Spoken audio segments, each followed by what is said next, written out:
தமிழை, கலையை, இலக்கியத்தை, மானுடத்தை உயர்த்தி பிடிக்கிற மதுரையில் நின்று பேசுகிறோம் என்கிற மகிழ்ச்சியோடு என்னுடைய உரையை துவங்குகின்றேன்.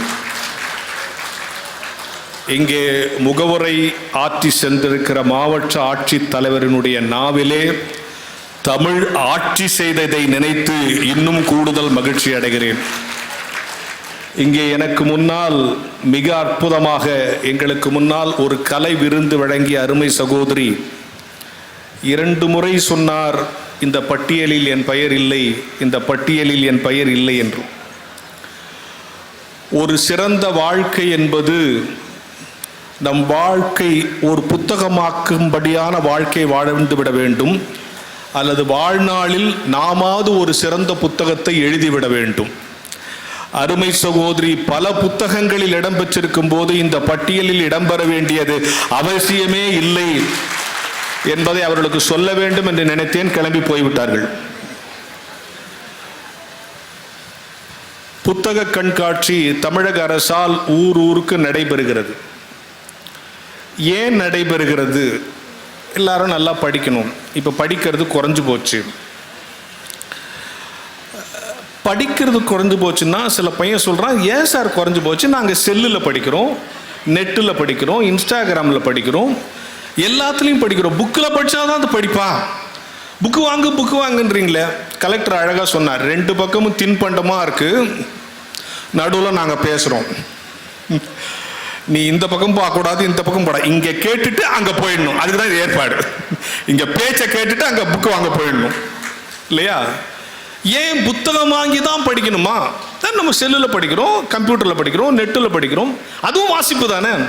இவற்றை எல்லாம் தாண்டி புத்தகம் வாசிக்க வேண்டும் என்பதை ஒரு இயக்கமாக, ஒரு துறையாக, ஒரு கடமையாக அரசு ஏன் செய்கிறது என்பதும், அப்படி புத்தகம் வாசிப்பதால் இன்றைக்கு ஏற்படுகிற நன்மைகளை பற்றியும் ஒரு அரை மணி நேரத்தில் சொல்லிவிட்டு அடுத்து அம்மாவுடைய பேச்சை கேட்க நானும் ஆவலாக இருக்கேன். தமிழக அரசுக்கு ஒரு நன்றி சொல்லுது. ஏன் தெரியுமா? உலக தமிழ் சங்கத்துக்கு அவங்கள பொறுப்பாளராக போட்டிருக்காங்க.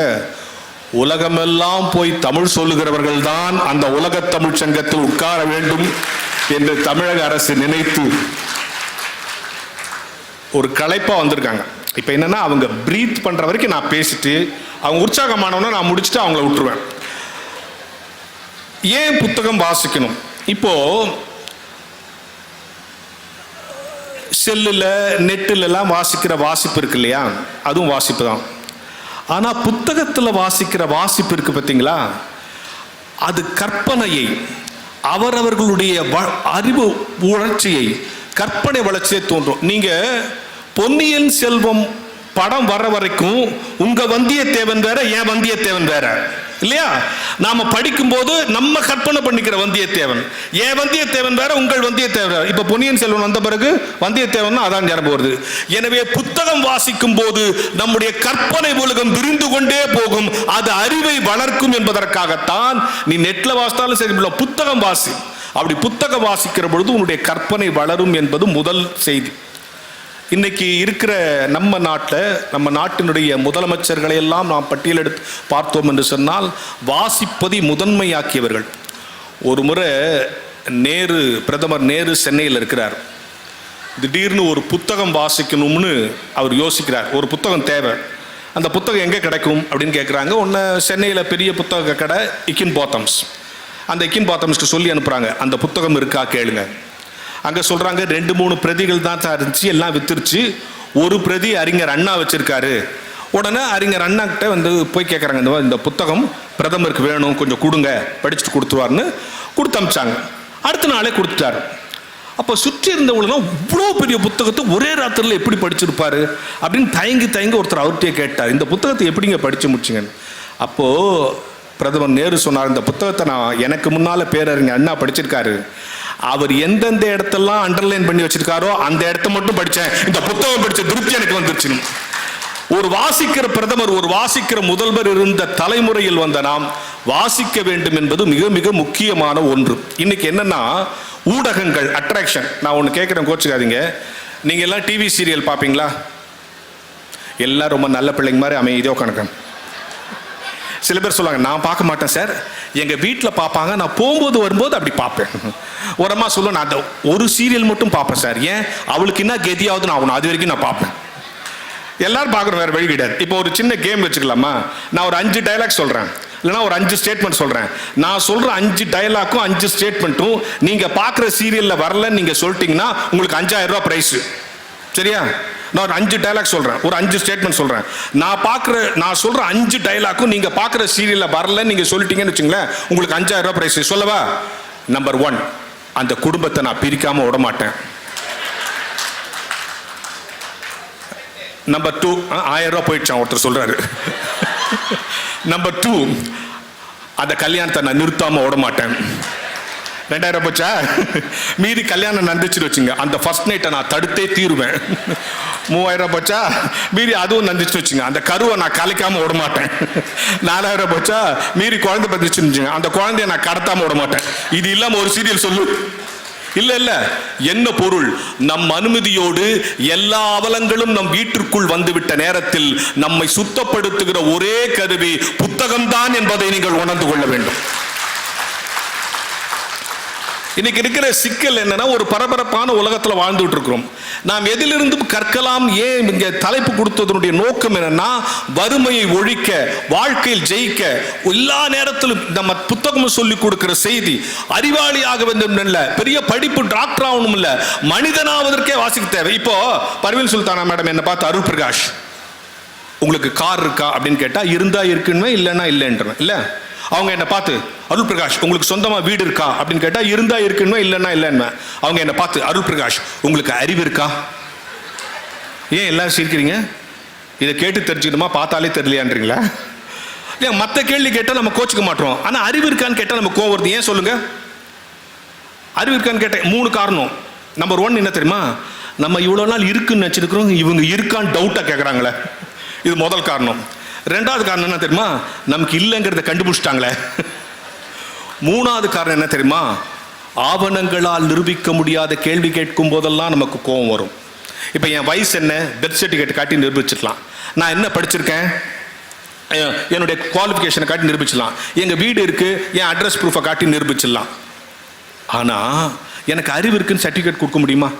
எந்த டாக்டர்கிட்டயாவது போய் டாக்டர் எனக்கு அறிவு இருக்குன்னு சர்டிஃபிகேட் கொடுங்கன்னா கொடுப்பானா? கொடுத்தானா அந்த டாக்டருக்கு அறிவு இல்லைன்னு அர்த்தம். அப்ப அறிவு இருக்குங்கிறது எது சர்டிஃபிகேட்டு? அடுத்தவன் துன்பத்தை தன் துன்பமாக எவன் கருதுகிறானோ அவனெல்லாம் அறிவுள்ளவன் என்று திருக்குறள் சொல்லி கொடுக்கிறது. அப்போ யோசித்து பாருங்க, வாசிக்க வாசிக்க என் வாழ்வில் தெளிவு பிறக்கிறது. வாசிக்க வாசிக்க எனக்கு சிக்கல். இன்னைக்கு ஒரு பரபரப்பான உலகத்தில் வாழ்றோம். இன்னைக்கு இருக்கிற பையன்கிட்ட போய் அட்வைஸ் சொல்ல முடியுமா? சார் புக் ஃபேருக்கு உள்ள போனா இப்போ புக் விற்கிறாங்க, உள்ள பிள்ளை வளர்ப்பது எப்படி அப்படின்னு புக் விற்கிறாங்க. நம்ம அப்பா அம்மாலாம் நம்மளை புக்கு படிச்சா வளர்த்தாங்க. பிள்ளை வளர்ப்பது எப்படின்னு புக்கு விற்கிது. அதை ஒரு 5ஆம் கிளாஸ் பையன் படிக்கிறான். நீ ஏன்டா படிக்கிறன்னா, என்னை கரெக்டாக வளர்க்குறாங்களான்னு செக் பண்ணுறேன். இதுதான் இன்னைக்கு இருக்கிற நிலைமை. அப்போ இன்னைக்கு இருக்கிற ஒவ்வொரு பையன்கிட்டையும் வித்தியாசமா சொல்ல வேண்டிய கட்டாயம் இருக்கு. சார் ஒன்று சார், நான் மேடம்க்கும் சரி, நாங்களும் எங்கே போனாலும் ஸ்கூலில் காலேஜ்லலாம் எங்கிட்ட என்ன தெரியுமா சொல்கிறாங்க? சார் இந்த செல்ஃபோன் ரொம்ப யூஸ் பண்ணுறான் சார், செல்ஃபோன் யூஸ் பண்ணக்கூடாதுன்னு சொல்லுங்கள் சார், செல்ஃபோன் வேணான்னு சொல்லுங்கள் சார் எப்படின்ட்டு நான் சொன்னேன்னா முதல்ல என் செல்ஃபோனை விற்றுட்டு தான் சொல்லணும் இல்லையா? செல்ஃபோன் நம்மை மெல்ல மெல்ல கொண்டு வந்து சேர்த்துருச்சு. இப்போ தொடர்ந்து வாசிக்கிற ஒரு ஆசிரியராக எங்க ஸ்கூல்ல, நான் எந்த ஸ்கூல்ல 6ஆவதுலேருந்து 12ஆவது வரைக்கும் படிச்சனோ அதே ஸ்கூல்ல வாத்தியாராகி இப்போ அதே ஸ்கூல்ல நான் ஹெட்மாஸ்டரா இருக்கேன். இப்போ நீங்க கை தட்டினீங்கல்ல, இதையே எங்க ஸ்கூல்ல சொன்னேன். டே நான் இங்கேயே படிச்சுட்டு இங்கேயே வாத்தியாரான்னு தெரியுமா? நான் பையன் சொல்றான், இங்கே படிச்சா இங்கே தான் வேலை கொடுப்பாங்க, வேற எங்கே வேலை கொடுப்பாங்க. அவன் பார்க்குற பார்வை வேற. இப்போ யோசித்து பாருங்களேன், போகிற இடங்களெல்லாம் செல்ஃபோன் ஒரு பெரும் பிரச்சனையாக இருக்குது. தொலைக்காட்சி ஒரு பிரச்சனை, சீரியல் அட்வர்டைஸ்மெண்ட் காட்டுறாங்க பாருங்க. டிவியில் ஒரு அட்வர்டைஸ்மெண்ட் காட்டுறான் சார். ஒரு பையன் போய் ஒரு பொண்ணுக்கிட்ட என் கூட காப்பு சாப்பிட வரியா அப்படின்றான். அதுக்கு அந்த பொண்ணு சொல்லுது, இல்லை நீ பல்லு சரியாக வளர்க்க மாட்டேன், நான் உன் கூட வர மாட்டேன். ஒன்று அடுத்த நாள் இது ஒரு பேஸ்ட் எடுத்து வளர்க்குறான். அதுக்கு அடுத்த நாள் அவனோட காப்பு சாப்பிட போகுது. இப்படி ஒரு அட்வர்டைஸ்மெண்ட் காட்டுறானா இல்லையா? அவன் என்ன நினச்சி அந்த அட்வர்டைஸ்மெண்ட்டை போடுறான்னா, இப்படி போட்டால் நிறைய பேர் இந்த பேஸ்ட்டை வாங்குவாங்கன்னு நினச்சி இவன் போடுறான். நம்மளால் என்ன நினச்சி அந்த பேஸ்ட்டை வாங்குறானோ, ஓ இந்த பேஸ்ட்டில் பல் வளர்க்குனா நிறைய பேர் நம்மளோட காப்பு சாப்பிட வருவாங்க போலதுன்னு இவன் நினச்சிருக்கான். அப்போ யோசித்து, இது கூட பரவாயில்ல சார், இன்னொரு அட்வர்டைஸ்மெண்ட் காட்டுறான். எங்கள் வீட்டு டிவியாலனா கல்லெடுத்து உடச்சிருப்பேன். ஒரு நாள் ராத்திரி நம்ம வீட்டிலேருந்து ஒரு பொண்ணு வெளியே போயிட்டா நம்ம எவ்வளோ பெரிய அசிங்கமாக நினைப்போம். ஒரு பொண்ணு ராத்திரி வீட்டை விட்டு வரா, கீழே அவங்க லவ்வர் காரை வச்சு நிற்கிறான். காருக்குள்ளே ஏறா, இவ ஏறுறதுக்கு முன்னால் அவங்க அப்பா உள்ளே ஏறி உட்காந்துன்னு ஓடுறதான் ஓடுறேன், இந்த ஸ்வீட் சாப்பிட்டு அப்புறம் ஓடுன்றான். அவன்லாம் ஒரு அப்பனா சார்? இந்த 12 மணி ராத்திரி எங்கடி போனேன் நான் என் காலை வெட்டாமல் அப்போ என்ன சொல்ல வர? அந்த ஸ்வீட் சாப்பிட்டா எல்லாரும் ஓடிடுவாங்கன்னு சொல்ல வரேன். யோசித்து பாருங்க, விஞ்ஞானம் வளர்ந்திருக்கிறது, அறிவியல் வளர்ந்திருக்கிறது, சாதனங்கள் வளர்ந்திருக்கிறது. ஆனால் இவையெல்லாம் மனிதனை மேம்படுத்துகிறதா என்பது கேள்விக்குறி. ஆனால் எந்த புத்தகமும் மனிதனை சிறுமைப்படுத்தாது. படிக்கிற எல்லா புத்தகமும் ஏதோ ஒரு வகையில் மனிதனை மேம்படுத்தி கொண்டே இருக்கும். இன்னைக்கு பையன் மாறிட்டான் சார். இந்த உலகத்தில் எல்லாருக்கும் தெரிஞ்ச கதை என்ன? எல்லாருக்கும் தெரிஞ்ச கதை என்ன? கரெக்டாக சொல்ற, பாட்டி வடை சுட்டு காக்கா தூக்கின்னு பார்த்தோம். மாரல் ஆஃப் த ஸ்டோரி என்ன? நாம ஒருத்தங்களை ஏமாத்தினா நம்மளை ஒருத்தங்க ஏமாத்தாங்க. இந்த கதையை ஒரு வாத்தியார் கிளாஸில் சொல்றார். டேய், ஒரு பாட்டி வடை சுட்டுனேன்னுச்சரா. நீங்கள் யோசிக்காதீங்க, இன்னும் இவ்வளோ பெரிய புத்தக கண்காட்சியில் அதுவும் மதுரையில் வந்து பாட்டி வடை சுட்ட கதையை சொல்கிறாருன்னு. அதுக்கு பின்னால் ஒரு செய்தி இருக்கு. ஒரு வாத்தியார் கிளாஸில் சொல்கிறார், டேய், ஒரு பாட்டி வடை சுட்டுனேன்னுச்சரா, காக்கா வந்து திருடின்னு போயிடுச்சுரா, அப்புறம் நரி வந்துச்சுரா, நீ ரொம்ப அழகாகிற ஒரு பாட்டு பாடுச்சுரா, வடை கீழே வந்துச்சுரா, நரி எத்தின்னு போயிடுச்சுரா. நான் பையன் கேட்டான், கதைலாம் ரொம்ப நல்லா இருக்குது சார், காக்கா திருடின்னு போயிடுச்சுன்னு ஏன் சொல்கிறீங்க? காக்கா எடுத்துன்னு போயிடுச்சுன்னு சொல்லக்கூடாதானோ? நோ நோ நோ நோ, காக்கா திருடின்னு தான் போயிடுச்சுன்னார். ஏன் சார் காக்கா திருடின்னு போயிடுச்சுன்னு சொல்கிறீங்க? காக்கா வடையை எடுத்துன்னு போயிடுச்சுன்னு சொல்லிக்கலாம். நோ நோ நோ, திருட்டுன்னு தான் போச்சு. எப்படி சார் அது திருட்டுன்னு சொல்கிறீங்கன்னா, வாத்தியார் திருட்டுன்னா என்னன்னு எக்ஸ்பிளைன் பண்ணார். நாம் ஒருத்தங்களை கேட்காம அவங்க கவனம் வேற பக்கம் திரும்பி இருக்கும் போது அவங்ககிட்ட பர்மிஷன் வாங்கினாம எடுத்தா அதுக்கு பேர் என்னது? திருட்டு. இந்த பாட்டி கிட்ட பர்மிஷன் வாங்காம பாட்டி கவனம் வேற பக்கம் திரும்பிடும் போது பாட்டி பர்மிஷன் வாங்காம இந்த வடையை எடுத்துச்சு, அதனால இது திருட்டுன்னு வாத்தியார் சொல்லிட்டார். பையன் ஓரளவுக்கு சாட்டிஸ்ஃபையா உட்காந்துட்டான். அடுத்த நாள் வாத்தியார் வந்தார், வேற பாடம். பசு நமக்கு பால் தருகிறதுன்னாரு. பையன் எஞ்சி கேட்டான், பசு சொல்லிச்சா என்கிட்ட பால் இருக்குது எடுத்துக்கோன்னு? இது திருட்டு இல்லையா? காக்காட்ட எடுத்தா மட்டும் திருட்டா? நம்ம என்ன பசு கிட்ட excuse me cow, I take 1 லிட்டர்னு சொல்லிட்டு எடுக்கிறோம். அப்போ சிலபஸை மாத்துன்னு சொல்றான் பையன். இந்த சூழ்நிலை இந்த பையன் கிட்ட இந்த செய்தியை கொண்டு போயிருக்கு. யோசித்து பாருங்க. இதே கதையை இன்னைக்கு நீங்க கேட்ட இந்த கதையை நான் இன்னைக்கு இதுல இருந்து இன்னொரு மாரல் சொல்றேன் கேளுங்க. குறிப்பாக பெண்கள் கவனிச்சுங்க. காக்கா மரத்து மேல போய் உட்காந்துச்சு. நரி வந்து 2 ஸ்டேட்மெண்ட் தான் சொல்லுச்சு. நம்பர் 1, நீ ரொம்ப அழகா இருக்கிற. நம்பர் 2, ஒரு பாட்டு 2 ஸ்டேட்மெண்ட் தானே சொல்லுச்சு. இப்படி சொன்ன உடனே காக்கா தனக்குத்தானே என்ன கேட்டுக்கணும்? இப்படி சொன்ன உடனே நம்மளை பார்த்து அழகா இருக்கிறேன்னு சொல்லுதே, இந்த புகழுக்கு நான் தகுதியானவனா? காக்கா யோசித்துருக்கணும்ல. நம்பர் 1. நம்பர் 2, காக்கா என்ன யோசித்துருக்கணும்? இதை சொல்றது யாரு? இன்னொரு காக்கா சொன்னா கூட பரவாயில்ல, பறவை இனத்தை சேர்ந்த இன்னொரு புறாவோ கிளியோ சொன்னா கூட பரவாயில்ல. நமக்கு சம்பந்தமே இல்லாத நரி சொல்லுதே, இந்த புகழை செய்ய இவன் தகுதியானவனா? இந்த 2 கேள்வி கேட்டுக்கணுமா இல்லையா? இந்த புகழுக்கு நான் தகுதியானவனா, இந்த புகழை செய்ய இவன் தகுதியானவனான்னு கேட்டுக்கணுமா இல்லையா? அன்பான பெண்களை யோசித்து பாருங்கள். உங்களை லவ் பண்ண வரவெல்லாம் முதல்ல நீ அழகா இருக்கிறேன்னு சொல்லிட்டு தான் அப்புறம் ஐ லவ் யூ சொல்றான். அப்படி சொல்லும் போது இந்த புகழுக்கு நான் தகுதியானவனா, இந்த புகழை செய்ய இவன் தகுதியானவனா கேட்டு பாரு. ஒருத்தனும் உன்னை ஏமாற்ற முடியாது. இந்த செய்தி அதுக்குள்ள இருக்கா இல்லையா? அப்போ ஒவ்வொரு விஷயத்திற்குள்ளேயும் மாறாக சிந்திக்கிற ஒரு சிந்தனையை தான் இன்னைக்கு கொண்டு போய் கொடுக்க வேண்டி இருக்கு. ஒரே ஒரு செய்தி சொல்லி நான் நிறைவு செய்றேன். யோசித்து பாருங்க. செல்போன் இன்னைக்கு யாரும் உங்க பிள்ளைங்கிட்ட போய் செல்போன் தொடாதுன்னு சொல்லி பாருங்க, நீ அப்பாவே இல்லைன்றுவான், நீ அம்மாவே இல்லைன்றுவான் இல்லையா? செல்போன் அந்த அளவுக்கு ஆக்கிரமிச்சிருச்சு. இப்போ ஒரு காலேஜில் போனோம். எங்க ஸ்கூல்ல எங்க பசங்க கிட்ட சொன்ன ஒரு விஷயத்த சொல்றேன். இது வந்து கற்பனையும் விஞ்ஞான விஷயமும் சேர்ந்தது. விஞ்ஞானமும் கற்பனையும் சேர்ந்த ஒரு விஷயம். நான் எதுக்கு சொல்ல வரேன்னா, இன்றைய தலைமுறைகள்ட்டு எல்லாவற்றையும் நேரடியாக கொண்டு போய் சொல்ல முடிவதில்லை. ஒரு பரபரப்பான உலகத்தில் அவன் வாழ்றான். அப்படி வாழ்ற இந்த சூழல்ல அவன்கிட்ட போய் நேரடியாக சொன்னா அட்வைஸும் கேட்க மாட்டேங்கிறான். ஆனா அவன் மனம் கொள்ளும்படி சொல்ல வேண்டும் என்பதற்காகத்தான் இப்ப கூட புத்தகங்கள் வாங்குங்கள் நேரடியாக என்று சொல்லுகிற பொழுது புத்தகம் வாங்க அவளோட மனசு வராது. தமிழகத்தினுடைய மிகச்சிறந்த ஆளுமைகள் எல்லாம் கொண்டு உட்கார வச்சு அவர்கள் வாசித்த அனுபவங்களை, அவர்கள் வாசித்து தெரிந்து கொண்டதை எல்லாம் இந்த மேடையில் சொல்லி விட்டு இப்பொழுது புத்தகம் படியுங்கள் போது அந்த அரங்கத்திற்கு போகிற கூட்டம் அதிகமாகும். எனவே சொல்லுகிற விதத்திலே சொல்ல வேண்டும் என்பதற்காகத்தான் இப்ப நான் ஒரு விஷயம் சொல்றேன். இது வந்து விஞ்ஞானமும் கற்பனையும் சேர்ந்தது. நம்ம பிள்ளைங்களுக்கு செல்போன் ரொம்ப யூஸ் பண்றான். மனிதன் குரங்கிலிருந்து பிறந்தவன் சொன்னது யாரு? டார்வின் சொன்ன. மனிதன் குரங்கிலிருந்து மனுஷன் எப்படி ஸ்டேஜ் பை ஸ்டேஜா உருவானான்னு ஒரு புக் எழுதியிருக்கார். எப்படின்னா 5 ஸ்டேஜ். முதல்ல இப்படி இருந்த முதுகெலும்பு இப்படி ஆச்சு, ஃபர்ஸ்ட் ஸ்டேஜ். அப்புறம் நமக்கு கை இப்படி விரியும், ஆனா குரங்குக்கு இப்படி சேர்ந்து தான் இருக்கும். இந்த சேர்ந்து இருக்கிற இந்த விலகல் இப்படி பிரிஞ்சிச்சு, செகண்ட் ஸ்டேஜ். நிமிர்ந்துட்டதுனால முன்னங்கால்கள் ரெண்டும் கைகள் ஆகிடுச்சு. Third stage. நமக்கு காது அசையாது, ஆனா குரங்குக்கு அசையும். அசைற காது அசையாம நின்னுச்சு. Fourth stage. இப்படி நிமிர்ந்து சூரிய வெளிப்பட்டனால அந்த ரோமங்கள்லாம் கீழே விழுந்துருச்சு. Fifth stage. இப்படிதான் குரங்குல இருந்து மனுஷன் வந்தான்னு சொல்றாரு. இப்ப நம்ம பசங்கள்கிட்ட நான் சொன்னேன், டே நீ தொடர்ந்து செல்போன் பார்த்துனேங்கிற, கையில இப்படியே வச்சுனே பார்த்துனுக்கிற, திருப்பி இந்த கை இப்படி சேர்ந்துடும். First stage. இப்படி குனிஞ்சு பார்த்துருந்தனா உன் முதுகெலும்பு இப்படி ஆயிடும். Second stage. ரொம்ப நேரம் காதல் ஒத்து பேசினா உன் காதும் அசைய ஆரம்பிச்சிடும். Third stage. அப்படி நிமித்தனால இந்த ரெண்டு கையும் நீயும் காலா யூஸ் பண்ண ஆரம்பிச்சிடும். Fourth stage.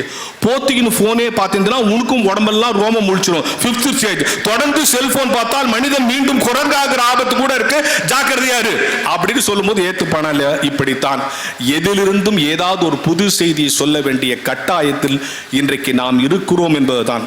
புத்தகங்கள் அதற்காக புத்தி சொல்லுவதற்காக மட்டுமல்ல, புதிய சிந்தனைகளை வளர்ப்பதற்காக, உற்சாகமான வாழ்க்கை நடத்துவதற்காக, எல்லா விதமான உணர்ச்சிகளையும் கட்டுப்படுத்துவதற்காக. சார், ஒரு தடவை அவசரமா திருச்சிக்கு போகணும், ட்ரெயினில் டிக்கெட் கிடைக்கல, பஸ்ஸில் ஏறலாம், கோயம்பேடு போயிட்டேன். பெரியவங்களா இருந்தாலும் சின்னவங்களா இருந்தாலும் என்ன ஆசைப்படுவோம்? பஸ்ஸில் ஏறினோன்னு ஜன்னலோட சீட் கிடைக்கும். கடவுளே ஜன்னலோட சீட் கிடைக்கணும், ஜன்னலோட சீட் வேடினே பட்டு ஜன்னலோட சீட் கட்டிச்சு. டப்புன்னு உட்காந்துட்டேன். உட்காந்த பிறகு எனக்கு கவலை, என்ன மாதிரியே குண்டா எவன பக்கத்தில் வந்தா, கடவுளே எவனா ஒல்லியா வரணும், ஒருத்த ஒல்லியா போனான். நானே கூப்பிட்டேன், வாங்க பிரதர் வாங்க இங்கே உட்காருங்க, இடம் இருக்குன்னு. உட்காந்த பிறகு தான் தெரியும் ஃபுல் தண்ணி. இதனாடா நம்மளா ரொம்ப விலை கொடுத்து வாங்கிக்கணுமேன்ட்டு மெதுவாக நான் எழுந்துச்சு வேற இடத்துக்கு போயிடலாம். மெதுவாக எழுந்துச்சு அவன் இல்லை, டோன்ட் வரி பிரதர் சிடவுனுங்கிறான், என்னை போக விட மாட்டான். சரி, அவனை வேணா ஜன்னல் ஓரம் விட்டுறலான்னு, நீங்க வேணா இந்த ஓரம் வந்துடுறீங்களான்னா, காத்துப்பட்டா எனக்கு ஆவாது பிரதருங்கிறான். இப்போ நானும் ஏஞ்சி போக முடியாது, விட மாட்டான். அவனை ஏஞ்சி போன்னு சொல்ல முடியாது, குடிச்சிக்கிறான். இவனு இந்த ஓரம் வர மாட்டான். என்னடா பண்றதுன்னு பார்த்தா கொஞ்ச நேரம் பார்த்து வாந்தி எடுக்கிறான் போல. இப்படி ஒதுங்கினேன், ஜன்னல் கிட்ட வந்தா வாந்தி எடுக்கல. திருப்பி ஒன்னா இப்படியே தாம்பரம் வரைக்கும் அவன் ஒன்னா ஒதுங்குவே, வாந்தி எடுக்க மாட்டான். தாம்பரை தாண்டி நான் எனக்கு கோவம் வந்துச்சு, என்ன வாந்தி எடுக்க போறியா, என் தலைமையில எடு அப்படின்ட்டான். இப்படி சொன்ன உடனே பின் சீட்ல இருந்து 2 பேர் சொல்றான், முன்னால 2 பேர் குடிச்சிட்டு நான் கலாட்டா பண்றான் பத்தியா. அதுக்கு ஒருத்தன் சொன்னா, இவனாவது கொஞ்சம் குடிச்சிருப்பான், தலைமையில எடுன்னு சொல்றான் பத்தியா, அவன் நிறைய குடிச்சிக்கிறான் போல. நான் 25 வருஷமா ஒரு ஸ்கூல்ல வாத்தியாரு. ஒரு குடிகாரன்ட்டு என்னுடைய எமோஷனை கட்டுப்படுத்த தேவையில்லை, உணர்ச்சிகளை கட்டுப்படுத்த, அறிவுலகத்தில் ஜெயிக்க, இந்திய தலைமுறையை சமாளிக்க புத்தகங்கள் தான் உதவும். நன்றி, வணக்கம்.